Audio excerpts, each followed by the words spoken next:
गई थी। बैठे बैठे ही एकदम अचानक, कोई चोट नहीं लगी थी, कुछ नहीं था, मगर मेरी लेफ्ट नी जाम हो गई और मेरी आप होपोनोपोनो करो और डियर बॉडी या डियर नीज करके करो।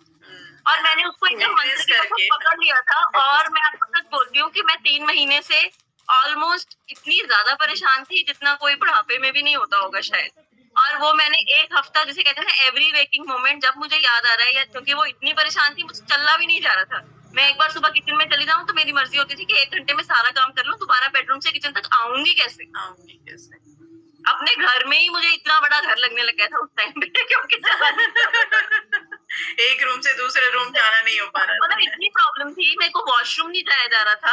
हर चीज में आपको, क्योंकि तब पता चलता है कि ये एक एक अंग कितना जरूरी है और कहाँ कहाँ पे काम आता है ना। तो मैंने वो एवरी वेकिंग मोमेंट होपोनोपोनो किया होगा और 1 हफ्ते में देयर वाज 90% रिलीफ।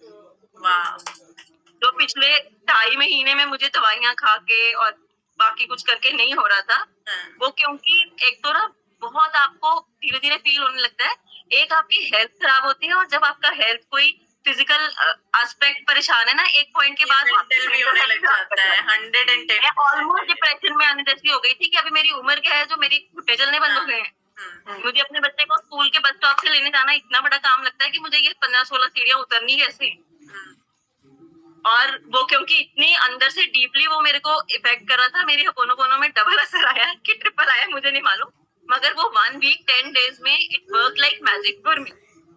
नहीं देखा, कुछ नहीं सोचा, अगर मैं खाना बना रही हूँ, मैं चल रही हूँ, मतलब वो अंदर चैंटिंग चलती रही आपकी। चैंटिंग वो नॉन स्टॉप चलती रही। Dear body, I am sorry, please forgive me, I love you, thank you, I am sorry, वो अंदर चलता ही रहा। और ये घर वाला भी मैंने उतनी शिद्दत से नहीं किया, मगर जैसे मैं दिन में, जैसे हम क्लास में जब याद आ गया तो आपने किया है तो वो नहीं करते, एड्रेस नहीं करते। तो मैंने सुबह जब मैं करती थी तो 5 मिनट, जैसे मैं ऐसे नॉर्मली 5-10 मिनट्स करती हूँ, या मैं इनफैक्ट वॉक करते करते करती हूँ होपोनोपोनो। तो मैंने चक्कर रखा है कि यहाँ से शुरू किया तो ये एक चक्कर मेरा कह लो होपोनोपोनो होगा ही होगा, उसके आगे हो जाए तो ठीक है, या कुछ और याद आ गया, कोई स्विच वर्ड याद आ गया तो वो कर लेती हूँ।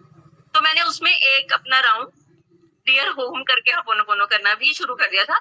3-4 दिन में मुझे खुद ही लाइट लगने लगा तो मैंने उसको डिस्कंटिन्यू कर दिया। बट क्योंकि मेरे मन में मुझे ये आना शुरू हो गया था, ऐसे मैंने अपनी डॉटर के साथ भी बीच में बहुत क्लैश होने शुरू हो गए थे, क्योंकि आप बच्चों को बहुत काम बोलते हो ना, बेटा ऐसे कर लो, ये कर लो, ये आजकल हर चीज में क्लैश होता है। मतलब मैं छोटी सी चीज भी कह दूं कि बेटा ये हैंकी यहाँ का वहां रख दो तो वो काम बन जाएगा, क्या मुझे बहुत काम बोलती हो। तो मैंने उसका नाम लेके भी होपोनोपोनो करना शुरू किया था बीच में।